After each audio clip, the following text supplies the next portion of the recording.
président Emmanuel Macron affirme ensuite que on ne peut pas accuser la République française parce que la République est née après la décolonisation. La République est née après la décolonisation. Je dis que le président Emmanuel Macron a tort de penser que la décolonisation est achevée. Sa phrase aurait un sens si la décolonisation était achevée. 1. L'occupation militaire, y compris sous forme déguisée, à travers les entreprises de mercenaires, les compagnies de sécurité privée, qui sont actuellement en train de récupérer le personnel militaire et l'habiller en civil pour continuer à braquer les Africains. Tant qu'il y a cette présence militaire des anciennes puissances négrières, coloniales, néocoloniales, mais la décolonisation n'est pas achevée, M. Macron. Deuxième point. Le président Macron dit que la République naît après la décolonisation. Ce serait vrai si la décolonisation était achevée sur le plan économique, financier, monétaire.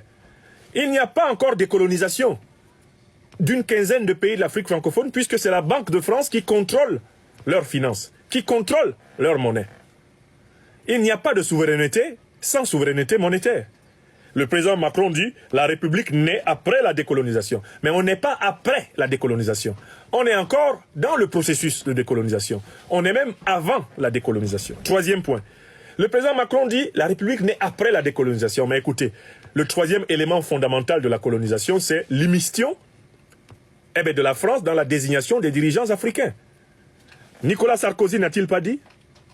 Nous avons dégagé Gbagbo et nous avons placé Ouattara. Vous n'avez pas entendu ça?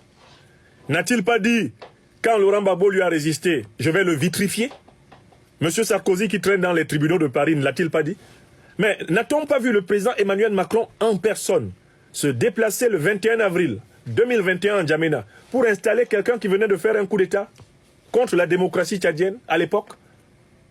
Le général Mahamat Idriss Déby Itno, fils de son père? N'est-ce pas le président Macron qui l'a installé?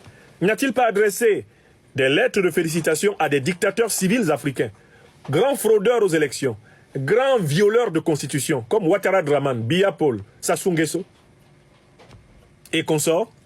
Donc comment peut-il nous dire la décolonisation est achevée alors que lui-même, qui est le dernier président français en date, a été pris plusieurs fois la main dans le sac de l'ingérence dans la désignation des dirigeants africains? N'a-t-il pas lui-même publiquement dit à Kinshasa, devant le président Tshisekedi, que Tshisekedi a été installé comme président de la République à la faveur d'un compromis à l'africaine dans lequel la France a joué un grand rôle? Il l'a dit lui-même, le président Macron, publiquement. Mais comment peut-il dire que la République naît après la décolonisation alors que la France, lui-même, le président Macron, publiquement, informe le monde entier qu'il a contribué à imposer Tshisekedi à la tête du Congo, Kinshasa? Vous vous souvenez que la colère de Félix Tshisekedi Tshilombo est venue de cette déclaration du président Macron. Quand le président Macron a avoué publiquement que la France, à travers son ministre des Affaires étrangères, Le Drian, avait contribué à installer Tshisekedi, Tshisekedi a bondi de tout son poids et a affirmé un certain égo face à Emmanuel Macron. Qui ne s'en souvient pas?